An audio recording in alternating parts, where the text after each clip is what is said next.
ಬೆಂಗಳೂರು ಹೊರವಲಯದ ನೆಲಮಂಗಲದಲ್ಲಿ ಕಾನೂನಿನ ಭಯವೇ ಇಲ್ಲದಂತಾಗಿದೆ. ಎಲ್ಲಾ ದಾಖಲೆಗಳಿದ್ರೂ, ನ್ಯಾಯಾಲಯದ ಆದೇಶವೇ ಕೈಯಲ್ಲಿದ್ರೂ ದುರುಳರು ಮಾತ್ರ ತಮ್ಮ ಅಟ್ಟಹಾಸ ಮೆರೆದಿದ್ದಾರೆ. ಬೆಂಗಳೂರು ಉತ್ತರ ತಾಲೂಕಿನ ದೊಮ್ಮನಹಳ್ಳಿ ಗ್ರಾಮದಲ್ಲಿ ರಾತ್ರೋರಾತ್ರಿ ನಿರ್ಮಾಣ ಹಂತದ ಮನೆಯನ್ನ ಜೆಸಿಬಿ ಮೂಲಕ ನೆಲಸಮ ಮಾಡಲಾಗಿದೆ. ಈ ಕುರಿತ ಕಂಪ್ಲೀಟ್ ಡೀಟೇಲ್ಸ್ ಇಲ್ಲಿದೆ ನೋಡಿ. ಬಡ ಕುಟುಂಬದ ಕನಸಿನ ಮನೆ ರಾತ್ರೋರಾತ್ರಿ ನೆಲಸಮ. ಸಾಲ ಮಾಡಿ ಕಟ್ಟಿದ್ದ ಮನೆ ಧ್ವಂಸ ಮಾಡಿದ ಕಿಡಿಗೇಡಿಗಳು.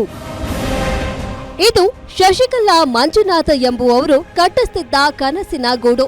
ಸ್ವಂತ ಮನೆ ಇರಬೇಕು ಅನ್ನೋದು ಪ್ರತಿಯೊಬ್ಬರ ಕನಸು.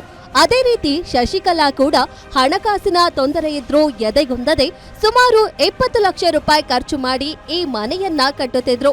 ಮೋಲ್ಡ್ ಹಂತಕ್ಕೆ ಬಂದಿದ್ದ ಮನೆಯನ್ನ ನೋಡಿ ಇನ್ನೇನು ಗೃಹ ಪ್ರವೇಶ ಮಾಡಬಹುದು ಎಂದು ಸಂಭ್ರಮಿಸಿದ್ದ ಕುಟುಂಬಕ್ಕೆ ರಾತ್ರೋರಾತ್ರಿ ಬರಸಿಡಿಲು ಬಡಿದಿದೆ. ಈ ಕೃತ್ಯದ ಹಿಂದೆ ರಂಗಸ್ವಾಮಯ್ಯ ಹಾಗೂ ಕುಟುಂಬದ ಕೈವಾಡವಿದೆ ಎಂಬ ಗಂಭೀರ ಆರೋಪ ಕೇಳಿಬಂದಿದೆ.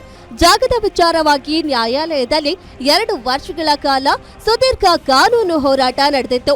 ಶಶಿಕಲಾ ಅವರ ಬಳಿ ಎಲ್ಲ ಅಧಿಕೃತ ದಾಖಲೆಗಳಿದ್ವು. ಇತ್ತೀಚೆಗಷ್ಟೇ ನ್ಯಾಯಾಲಯ ಕೂಡ ಶಶಿಕಲಾ ಅವರ ಪರವಾಗಿಯೇ ತೀರ್ಪು ನೀಡಿತ್ತು.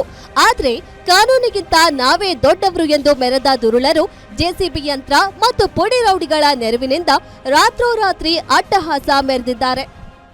ಅವರು ನಾವು ಅರ್ಧಂಬರ್ಧ ಪಾಯ ಹಾಕಿದ ಮೇಲೆ ಅವರು ಸ್ಟೇ ಆರ್ಡರ್ ತಗೊಂಬಂದರು.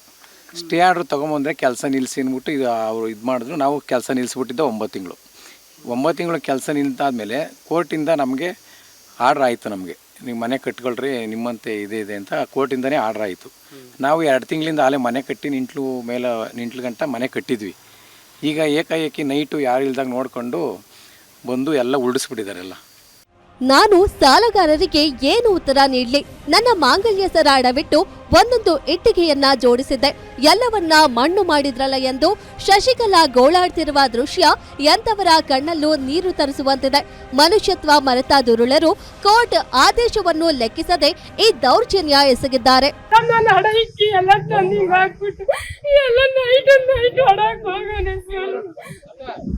ಘಟನೆ ಸಂಬಂಧ ಮಾದನಾಯಕನಹಳ್ಳಿ ಪೊಲೀಸ್ ಠಾಣೆಯಲ್ಲಿ ದೂರು ದಾಖಲಾಗಿದೆ.